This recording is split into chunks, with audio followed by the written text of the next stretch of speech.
এপিসোডের শুরুতে দেখা যায় হসপিটাল থেকে ডক্টর অনিরুদ্ধকে একটি আর্জেন্ট কল করেন।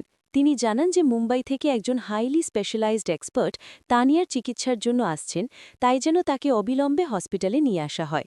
অনিরুদ্ধ তানিয়াকে বিষয়টি না জানিয়ে একটি প্লেজেন্ট ফ্যামিলি আউটিংয়ের নাম করে বের হওয়ার সিদ্ধান্ত নেয়।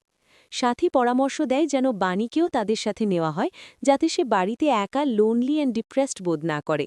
তারা যখন গাড়িতে করে রওনা দেয়, তখন রাস্তার মাঝখানে মৌলি তাদের ফলো করতে শুরু করে। মৌলি অত্যন্ত বিশ্বাস অ্যান্ড ডেসপারেট হয়ে মনে মনে স্থির করে যে আজই সে বাণীর জীবনের ফাইনাল চ্যাপ্টার লিখে দেবে। গাড়ির ভেতরে তানিয়া যখন খুব এক্সাইটেড হয়ে ঘোরাঘুরির গল্প করছিল, অনিরুদ্ধ জানায় যে তারা প্রথমে একবার ডক্টর আঙ্কেলের সাথে দেখা করবে। বাণী এই আনএক্সপেক্টেড ডিটুয়ার দেখে কিছুটা সাসপিশিয়াস অ্যান্ড কনসার্নড হয়ে পড়ে যে কেন হঠাৎ ডাক্তার দেখাতে হবে।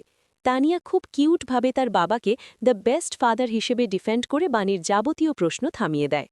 হসপিটালে পৌঁছানোর পর মৌলি তার সিনিস্টার অ্যান্ড ট্রেচুরাস প্ল্যান কার্যকর করতে শুরু করে। সে একটি আননোন নাম্বার ব্যবহার করে নকুলের কণ্ঠস্বর আর্টিফিশিয়ালি মিমিক করে বাণীকে ফোন করে। সে খুব কনভিন্সিংলি মিথ্যে বলে যে সেই এবং বাণীর মা হসপিটালের ঠিক বাইরে এক এমার্জেন্সি প্রয়োজনে অপেক্ষা করছে। বাণী এই ফেক অ্যান্ড ডিসেপটিভ কল পেয়ে প্রচণ্ড পাজলড হয়ে পড়ে যে নকুল কাকা তার এখানে থাকার খবর জানল কিভাবে। তবুও একরাশ উদ্বেগ নিয়ে বাণী হসপিটালের বাইরে মেইন রোডে চলে আসে। মৌলি এই সুযোগের অপেক্ষায় ছিল। সে তার গাড়ির স্পিড বাড়িয়ে বাণীকে ইন্টেনশনালি হিট করার চেষ্টা করে। ঠিক সেই ক্রিটিক্যাল অ্যান্ড লাইফ সেভিং মোমেন্টে আসল নকুল সেখানে উপস্থিত হয়ে বাণীকে রাস্তা থেকে সরিয়ে দেয়। মৌলি নিজের গাড়ির নিয়ন্ত্রণ হারিয়ে একটি বিশাল গাছের সাথে প্রচণ্ড কলিশন ঘটায় এবং সাথে সাথে আনকনশাস হয়ে যায়।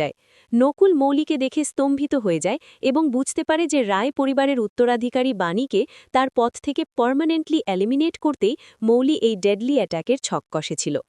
মৌলি এবং প্রচণ্ড মানসিক ট্রমার কারণে জ্ঞান হারানো বাণী দুজনেই হসপিটালে অ্যাডমিটেড হয়।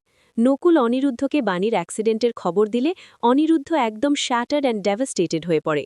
নকুল তাকে রিএশিওর করার চেষ্টা করে যে ডাক্তাররা বাণীর সুচিকিৎসা করছেন। তানিয়া তার মায়ের জন্য কান্নাকাটি করলে তাকে সান্ত্বনা দেওয়া হয় এবং সে ঠাকুরের কাছে প্রার্থনা করতে শুরু করে। অনিরুদ্ধ যখন নকুলকে ঘটনার ডিটেলস জিজ্ঞেস করে, তখন এক শকিং মিস্ট্রি সামনে আসে।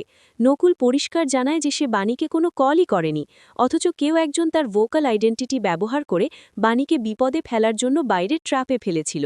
এরই মধ্যে নার্স মৌলির ফোনটি অনিরুদ্ধকে দিয়ে জানায় যে মৌলির জরুরি ভিত্তিতে ও পজিটিভ ব্লাড প্রয়োজন। নকুল তার মহত্ব দেখিয়ে রক্ত দিতে রাজি হয়। অনিরুদ্ধ শিবনাথ রায়কে ফোন করে মৌলির অ্যাক্সিডেন্টের খবর দিয়ে তাদের হসপিটালে আসার জন্য রিকোয়েস্ট করে।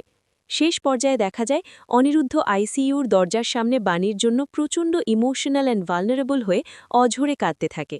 বাণীর কেবিনে গিয়ে অনিরুদ্ধ আর তানিয়া যখন তাকে ব্যাকুল হয়ে ডাকতে শুরু করে, তখন বাণীর কনশাসনেস ফিরে আসে।